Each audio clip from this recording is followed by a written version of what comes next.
Today's episode, there are two people I have interviewed on the topic of sustainable transportation. Those two people being my father and my girlfriend.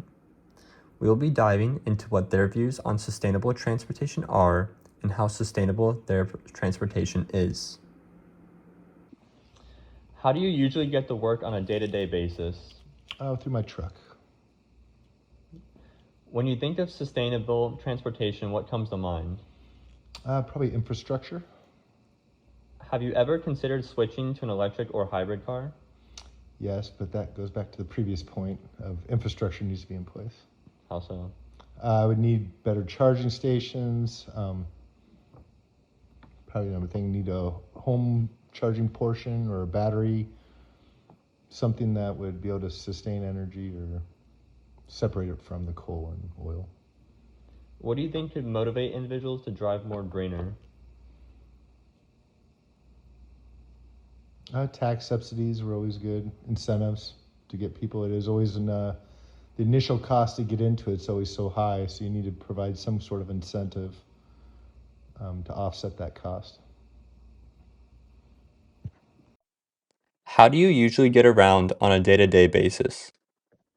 So it really just depends on what I'm doing. So if I'm going to work, I take my car, but because I do live at Walt Disney World, because I'm doing the Disney College program, if I'm going to like a park or something, that's when I take the bus because it's not really a time sensitive situation.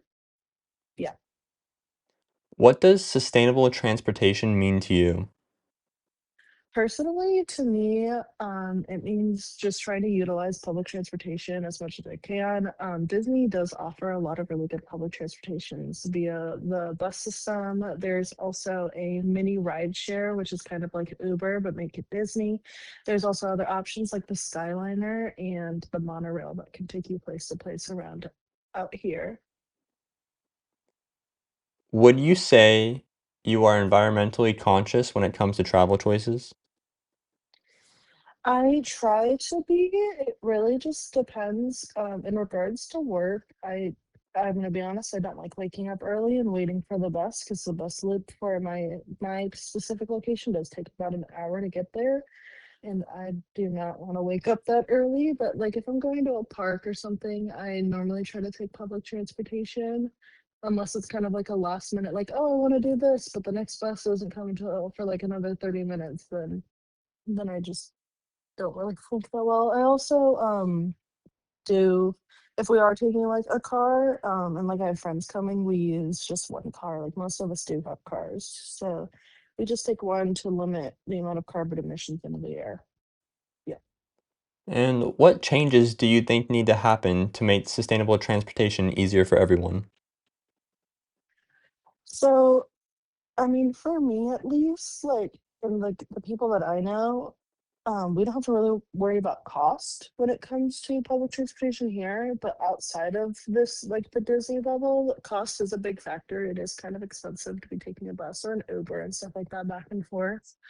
Um, Also, just like the one struggle that we do have here is the fact that our buses, there's not one like it takes a while for some of them to come, maybe adding more bus drivers if possible, just so we have a more consistent schedule. Thank you. Both interviews reveal how sustainability in transportation depends heavily on infrastructure, accessibility, and personal convenience. In my father's view, infrastructure serves as a core component of progress. He drives a truck to get around on a daily basis. He cares about sustainable options like electric vehicles, but thinks that those can only be successful if there is an improved system to build them on. He stated having better access points for electrical charging, reliable energy sources for green car charging, and rewards like tax credits would inspire people to opt for sustainability. His view is representative of many people's mindsets of practicality and its expedience over idealism. Conversely, my girlfriend represents how incredibly easier it can be to be more sustainable environmentally regarding transportation, of course, being young and flexible.